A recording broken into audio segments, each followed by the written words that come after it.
All right. Hi, everyone. First of all, I'd like to thank everyone who's joined. And I'd just like to start off by presenting my screen and then start off. So, the topic for today's workshop is creative writing.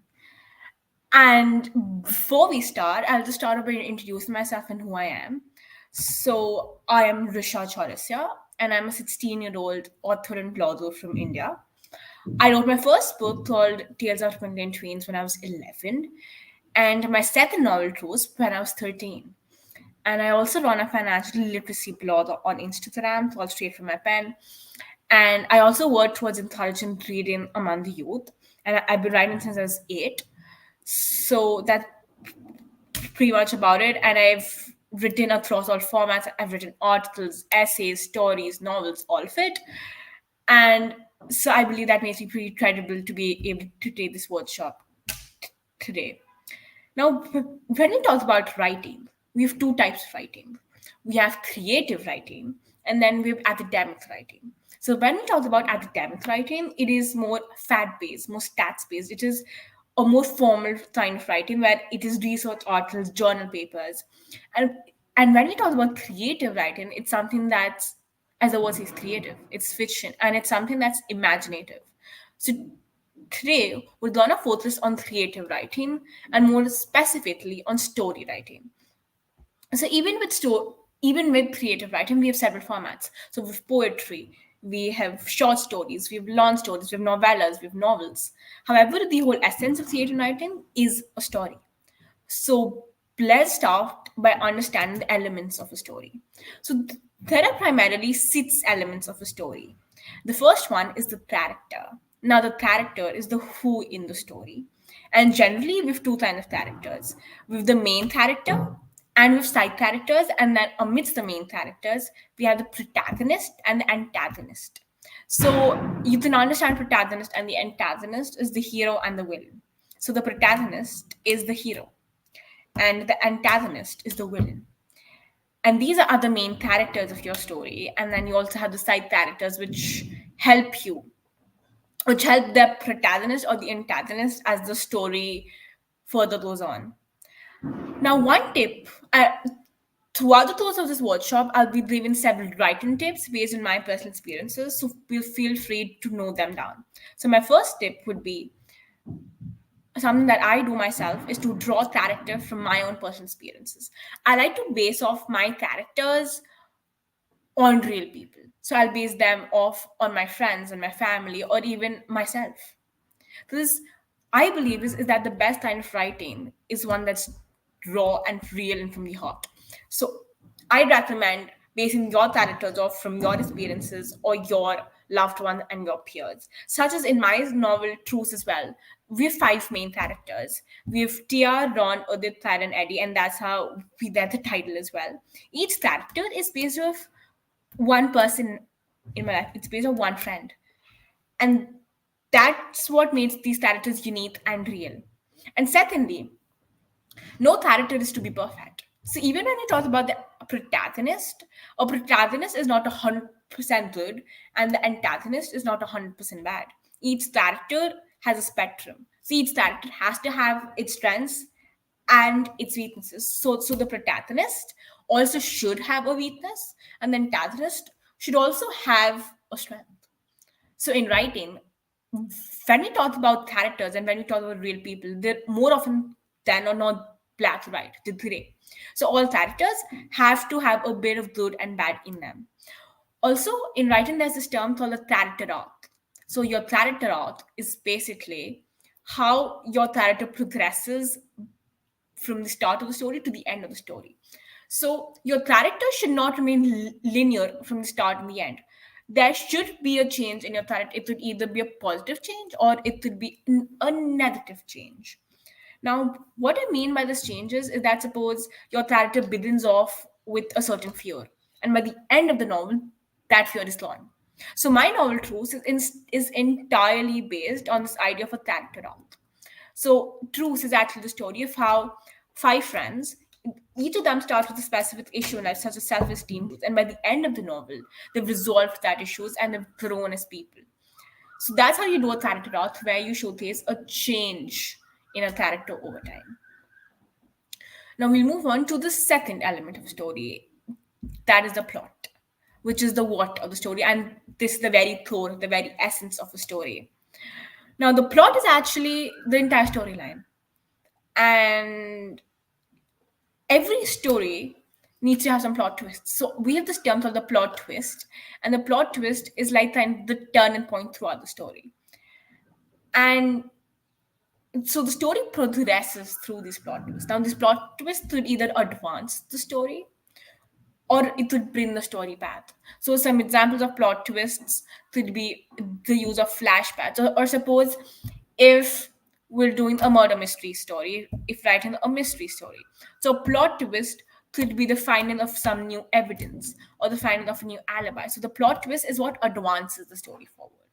Now, coming to my second tip, when I write down the plot of my story, again, I get that it's not possible to have your entire plot lined out to start writing, and the plot changes with time. So, as a writer, you should also learn to adapt. So, more often than not, the story idea that you start with in the start is not the end result of the story. So you have to be adaptive to having your plot change with time as you grow, as your characters evolve, and as the plot evolves, it will change. So you will need to adapt.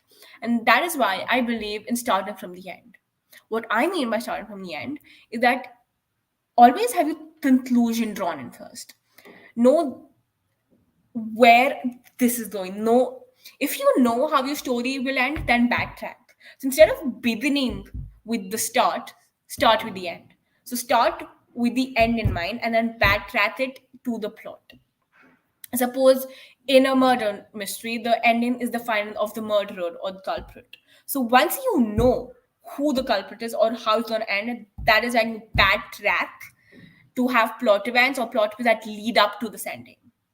Now, again, it is not something of a compulsion to do, but it's something that I personally do myself. And sometimes a lot of writers start with open ending their endings or the climaxes, wherein they don't know how the story is going to end. So it is completely personal.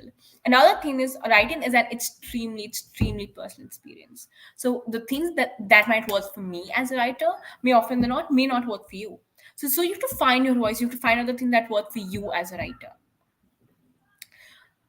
Moving on to the third element, or the setting. The setting is the where and the when. Now, we have several kinds of settings.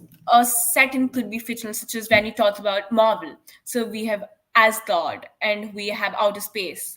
So these settings are fictional. So these are worlds that don't exist, as opposed to having the real settings. So when we have cities like Bombay, Delhi, London, New York as settings, they're real places. So, so more often than not, you could have your story based in a fictional town, in a fictional country, in a fictional world, or have them real based. I personally write in real based settings since I believe that it's a lot easier to go through. However, a disclaimer: when we talk about real settings, you have to make sure that the setting that you've displayed in your piece of work and the setting in real life should match. So when we talk about, suppose if we take the example of Bombay, so your Bombay in the story should be very close to the Bombay in real life. So it should have the ceiling, it should have banter, everything.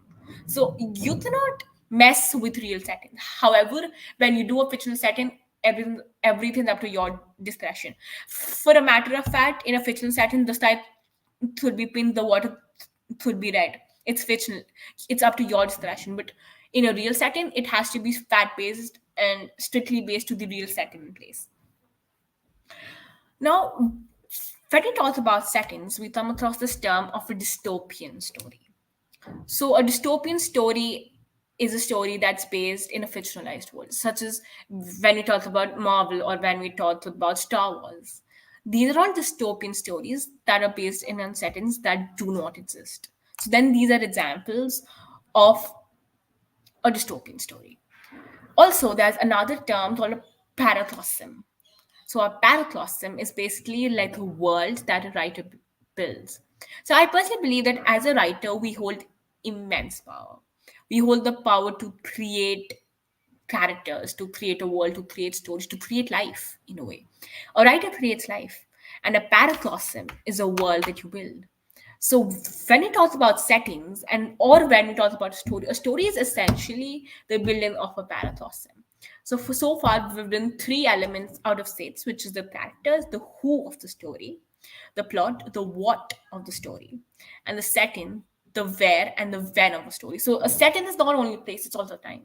So you could set your story in the past, in the present, or in the future. So you can have your story set in 1951, in 1911, or you could place your story in real time, or you could base your story in 2055, in 2035.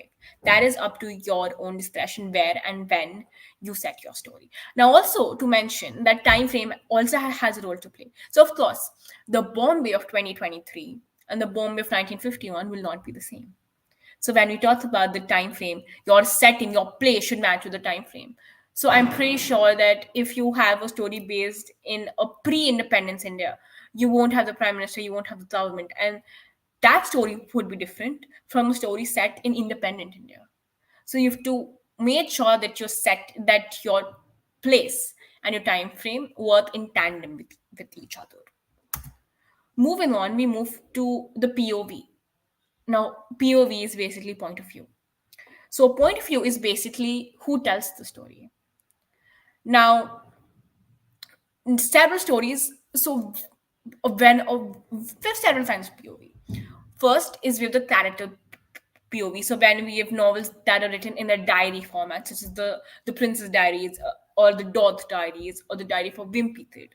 So then these are novels wherein the characters tell in the story themselves via diary entry formats. So the first form of point of view or POV is the diary entry format or the character telling his story, wherein you via diary entries, via journal entries, or via any other way, the character is telling the story. Second, we have the narrator, wherein we have a third person, an external narrator telling the story. Such this is happening, this happened, then this person said this, then that happens. So that is somebody narrating the story to you, somebody telling you the story. And this is a third person narrator. Now this narrator could either be somebody present in the story, or it could be somebody who's omnipresent. An omnipresent narrator is somebody who's not present in the story and is like giving a bird eye's perspective to what's happening. However, when you have a narrator present in the story, so suppose if we have this, let's take the example of Marvel. So if Iron Man is telling the story, he's a narrator present in the story. However, when we have an eternal person telling the story, doing a voiceover of sorts, that is an omnipresent narrator telling the story. Now, you could also have your protagonist tell the story, as we talked about in the diary entry format. Now, but an interesting way of doing a POV is to have your antagonist do the story, wherein you write the story from the villain perspective. Now, that is something that's not done often, but it's something that you could try as well, and something that's unique. Now, another interesting form of point of view that I personally include in my writing is the multiple point of view, wherein several parts of the story is told by several people. So suppose in my novel too, so we have five characters, right? Now I've made sure that every chapter is told by a different character. So suppose we have chapter one being told by Ron, then chapter two would be told by Udit. Now the story remains the same, the plot remains the same, the basis remains the same. However, the person who's telling the story keeps changing. So that is how you include multiple points of view in your story. Now, the point of view that you choose to do is up to your discretion. And it also depends on the kind of story that you have. If you have a story with multiple protagonists, such as the one that I did with Truce, then it made sense to have several, to have a multiple point of view. However, if you're one protagonist, it's best to have a narrator. More often than not, we see stories being told by the narrator point of view. So the point of view is basically who tells the story. Now, element five is the conflict. Now, conflict, I believe, is not a term I'd have to introduce to you guys, but conflict is basically what is to be solved. Each one of us has several conflicts in life. A conflict could be as simple as what to have for dinner, or as complex as what profession to take up. So, conflict is basically now, obviously, every story has something that has to be solved. Every story is based off a problem that the protagonist is facing. So the conflict is basically what has to be solved. What's the problem? Now, a story could have a single or a multiple conflict. Multiple conflict stories are a lot more complex as compared to a single one. Now, conflict could also be of several types. So, conflict could be between a protagonist versus self. So, an example of a protagonist versus self conflict would be the protagonist battling from a mental health issue. That's a protagonist versus self issue. Now, we have the protagonist versus the antagonist, such as an action novel or an action film or an action stories wherein there's a protagonist and there's an antagonist, and then they're in conflict with each other. Then we have the protagonist versus nature. So protagonist versus nature conflict would be a protagonist facing a natural disaster, such as the movie Kedarnath was the example of a protagonist versus nature conflict. And then there will be a protagonist versus society conflict. So a lot of social activism or social message based novels or social message based films are actually conflict between the protagonist and society. So there are several layers to the kind of conflict that you could have, but every novel has to have a conflict. Moving on to the last element, or the tone of the story. The tone is basically how the story is told. So when we talk about POV, it's like who tells the story, and when we talk about tone, it's about how it's told. So we have several kinds of tones. You have a satirical tone, wherein the entire story is told as a satire, as in humor based. We have a comic tone, wherein, as it's self-explanatory, is that it's humorous, it's funny. We have a melancholic tone where the tone is very sad, and suppose if there's been a death in the story, so then, and also the tones keep changing. So you don't have to have one single tone throughout the novel. Your tone keeps changing. So tone is basically happiness, sad, the various emotions in the story. So you may start off your story in a very happy, in a very jovial tone, and then immediately turn it to a very dark, very gloomy tone. So your tone keeps changing. Now, coming to my next tip is the holy grail that of every writer is that to show, don't tell. At every instance that you get, don't tell, show. So just what I mean by show, don't tell is that suppose if you want to show an emotion in your story, instead of saying that he was angry, you could say something like, his face turned red with anger, or his hands started shivering and he clenched his fist. Then these are body language ways, or using your body language to tell the emotion of the protagonist. So show, don't tell.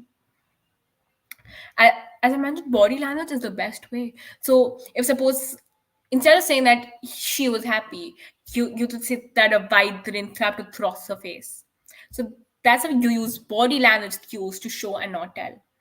And also, you could show another way to do is to do it very subtly. In writing, there's a lot of symbolism involved. So wherein to show like the gloomy mood, you could just say that the sky was covered by dark clouds and a dark hue took over the entire town. And when you talk about a happy or a more cheerful tone, you could say that the rays of the sunlight crept in through the windows and all of that. So you could use these subtle things, hints of the weather or colors, or anything for that matter. Just use subtle hints to show and not tell. So that brings me to the end of the first part of this workshop. That is the elements of a story, wherein we discuss the six elements. That is the character, the plot, the POV, the conflict, and the tone of a story. Now, moving on to something that is known as the Freytag's pyramid. So, the Freytag's pyramid is basically like a map, a blueprint of a story. So, we all know how story was. We have a beginning, a middle, and the end. So the exposition is basically the start of the story. So by start, you kind of introduce your characters, you tell us the best stories, you establish the foundation of the story, and you establish kind of the setting, the people, the what. So the exposition is the beginning, and then the inciting incident is your first plot twist, and that is wherein you're set in the story, and with the inciting incident, your thrust starts going up. And with the inciting incident, the plot twist, it leads on.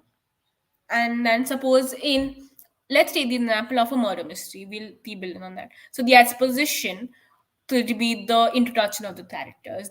Where are they? When are they? What are they doing? Why are they there? Now the inciting incident could be the murder. And that's how the story changes. And with the murder, the story changes and starts going up.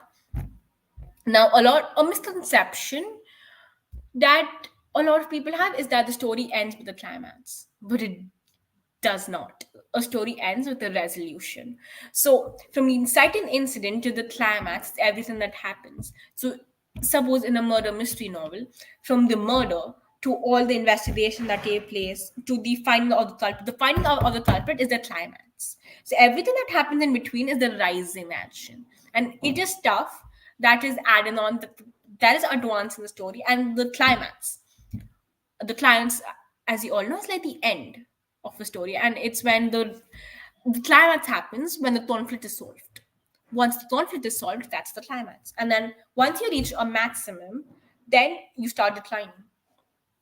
After the climax comes the resolution. So suppose you found the murderer.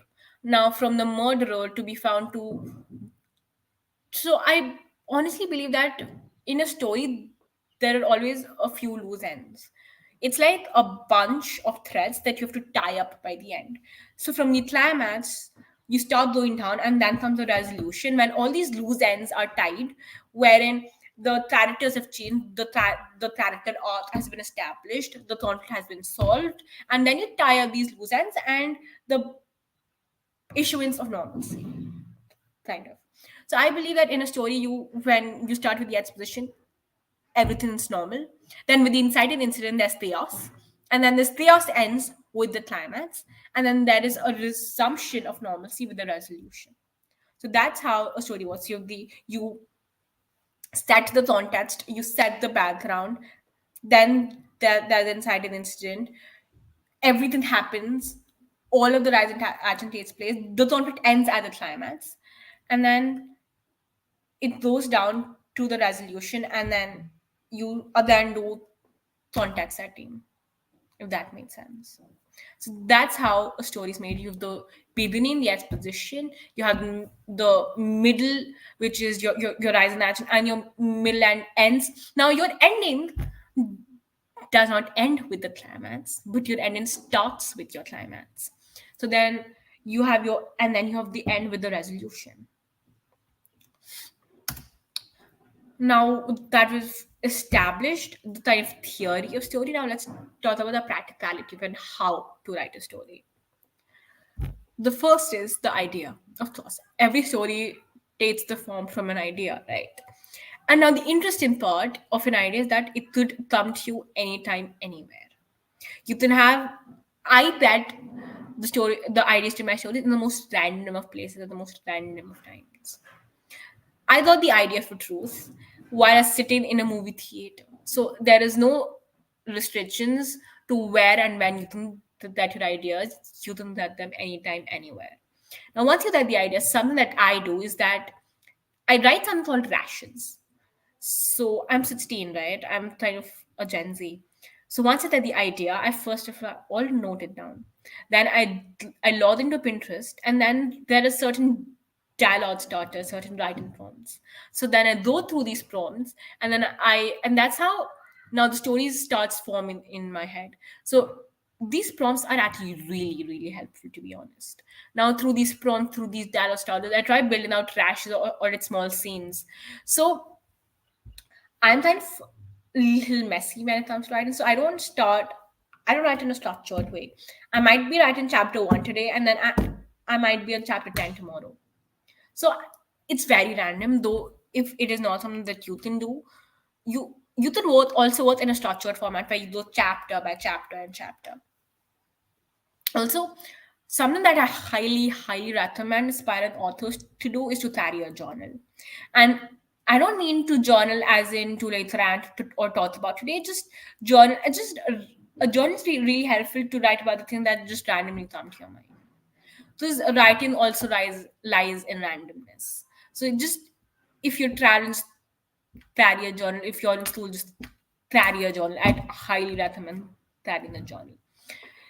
Then once the idea starts forming up, you have the basic plot in mind, you've done your plot ideation, you have your prompts, you have certain scenes written in, and that's when you start doing your character sketches. So the character sketch is basically just like bullet points of who this character is gonna be. So suppose, let's say the character sketch of one of my characters, Udit. So Udit is a character in my novel Truth, and he's a football player. So a character sketch of Udit would look like football player, 18, Indian, loves to eat so and so, is sweet, is generous, is this. So it's basically a character sketch is basically what do you visualize your character to be? Is he bratty? Is he sweet? Is he Indian? Is he American? Is he Australian? Is he 18, 19, 20? His age, his height, his height. Also the physical experience. Is he brown skin? Is he white skin? Is he dark? Is he tall, short?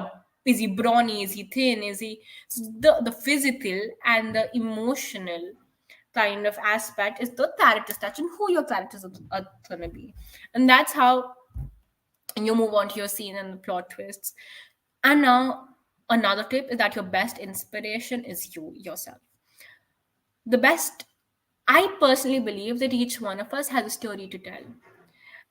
And that's why I believe that there's absolutely no dearth of story ideas, just a lack of writers willing to tell these stories. We don't need more stories, we just need more storytellers. And that's why the best inspiration is you. Okay, moving on to the next aspect is something called writer's block. So, to those of you who might not know what writer's block is, a writer's block is something when it's kind of like a situation where you're stuck. So, writer's block is some happens when you're not able to write for a long period of time. And suppose it's like when you reach your saturation point and you just cannot write anymore. That's when you have writer's block. Now, the best way to write now, what a lot of people do is when they do have writer's block, they kind of force themselves to write, which is not the right thing to do. What I personally believe is that the best way to tackle writer's block is to just take a step back and relax. So if suppose just if you write it on a laptop and you're facing laptop or writer's block, just switch off your laptop, go take a walk, go listen to music, go hang out with your family friends, just take a break, distance yourself. And then once you kind of relax, you've kind of taken a break, and now after taking a break you get a fresh perspective, and then you can look at things from a fresh perspective. The best way, another thing that you can do is just to stop writing for a few days. If you're suppose facing writer's block, just don't write for a day or two or three. And then once you've taken that break, when you've given yourself some time to kind of reboot yourself, and that's when you look at things from a fresh perspective, I'm sure you'll be able to write. Another thing that works for me might not work for you is that I like to work at night. I like to write at night. Because I personally believe in is that you're the most creative on a tired mind. So you could also try writing at night. Music is something that is great at curing writer's block. So in my personal opinion, the best way to deal with writer's block is to just take a step back, relax, and distance yourself, and then come back to your writing with a fresh perspective a few days later. Moving on to my next topic are mistakes to avoid. And now, I'm pretty sure every aspiring writer, every amateur writer is bound to make mistakes. And these are mistakes that I have made in my writing journey. So, of course, I'm not like you guys to repeat these as well. The first the first mistake is to use jargon and fancy words and vocabulary. Now, I'll tell you very honestly, when I started writing, I used to think that the bigger words you use, the fancier words you use, the better your writing will be. So when you can write fabulous, why write good? So I personally would go on and I'd use the most complex of words, the biggest of words, the most fanciest words, and write and write. However, as time progressed, I realized that that's not how it works. You have to choose the right words, not longer ones. If good, Fits your sentence there, fits your context there. Why write fabulous? So don't be in this misconception that using bigger words, using fancier words, or sounding more literate or sounding more well read is gonna make your writing better. It won't. Trust me, it won't. Moving on, there's something that John Green has said that said is the best word to use. With several words such as tried, thrown, screamed, hollered. These are all words that you can use, but however, said is the easiest and the best word to use. Moving on to the second tip, that is to drop very. Trust me, I kid you not, drop very from your vocabulary. When you write, stop writing very happy, very sad, very angry, very irritated. Don't. Use better words. Widen your vocabulary. That's what I mean by using the right words. Instead of saying very happy, say ecstatic. Instead of saying very sad, say depressed. Not depressed, but like use a better word. So drop very and widen your vocabulary. Then the third I've already talked about is about showing and not telling. Then the fourth one is that longer the description, the better. Now, of course, when you're doing descriptive writing, description is kind of what you like to do. However, in creative writing, I bet so the whole idea of how you use descriptions in creative writing is to set the background, is to kind of help your readers visualize. I believe that the best kind of writing is one that makes you visualize, that one that makes your readers visualize. So that's when you talk about the character, I should be able to visualize that character. What does she look like? What does he look like? So don't use, but also don't use long descriptions. Use like two maths to describe a character. Use about 2 to 3 lines. To describe a setting or to describe a place, use about 4 to 5 lines. Longer the descriptions, not the better. Keep it short, crisp. In today's day and age where everybody is so busy, where everybody is so thought up in the things that they do, nobody has time to read long descriptions. Don't. Just keep it crisp, short, and simple. Also, I recommend kind of short writing. Because these days, trust me, people don't have the time to read 800-page or long novels.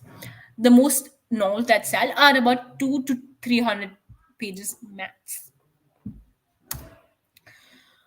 Now, coming on, I've told you the mistakes to avoid, but then I'm also gonna tell you on things that you can do to grow as a writer. The first one is to write every day. Practice makes perfect. We've all heard of this. And when I say write every day, I don't tell you to write a chapter every day. You could just write a paragraph every day. Just write something. If you want to journal, journal. If you want to write, even when you write something for your schoolwork or for your coursework, that's writing. So just write every day. Just write an answer, maybe. Just write a paragraph, just journal, but write every day. Write and read every day. I personally believe is that to be a writer, you have to be a reader first. When you read 10 pages, you're able to write one good one, so write every day. Second one is to do a lot of online courses and moots. So we have several websites such as edX, Coursera, Udemy, where you get free online courses on writing. Do those. Just learn, learn, and learn as much as you can. Third is feedback. The feedback is something that's really essential to grow in as a writer, since that's how you kind of point out your mistakes. The things that you might not be able to see, a third person can. So take critique from your friends and family. And when you do that feedback, don't take it personally. Use constructive feedback to grow, to be better, and not take it personally. So if suppose your friend tells you that your writing's bad, don't take it to heart. Use it as constructive criticism to grow. The fourth one is to write for yourself, not for the world. As a writer, your primary responsibility is to yourself. As any creative, as any artist, your first responsibility is your first responsibility to self. And also, there are several tools that you can use as a writer. So we have the Hemingway editor, you have Grammarly, and then these are tools that help you. Oh, there. this might be some sort of a controversial opinion, but I personally believe that you can use ChatGPT to be a better writer. ChatGPT is not a writer's enemy. It could actually help you grow. So then there are certain tools such as ChatGPT, Hem Editor, Grammarly, Descriptionary, which help you grow as a writer and just help you be better in general. With that, I'm kind of coming to the end of this webinar. So I'd just like to leave with some important advice. First one is to read, read, and read. I simply cannot reiterate enough the importance of reading as a writer. Every writer, even myself, have started off as a reader. Then the second is to write, write, and write, of course. Reading and writing are two things that work in tandem. If you want to be a good writer, you have to read and write every day, as much as you can. Then the third is lift the character. It is something that I've said several times across this webinar is that your best inspiration is you. Live yourself through your character, live your story through your characters and tell. And the best kind of writing is based off on real people, trust me. Then the fourth one, as I've thought about just 5 minutes ago, is take feedback and to use your family and friends as stepping stones to your success and to just take feedback and be very receptive, be very open to these feedback.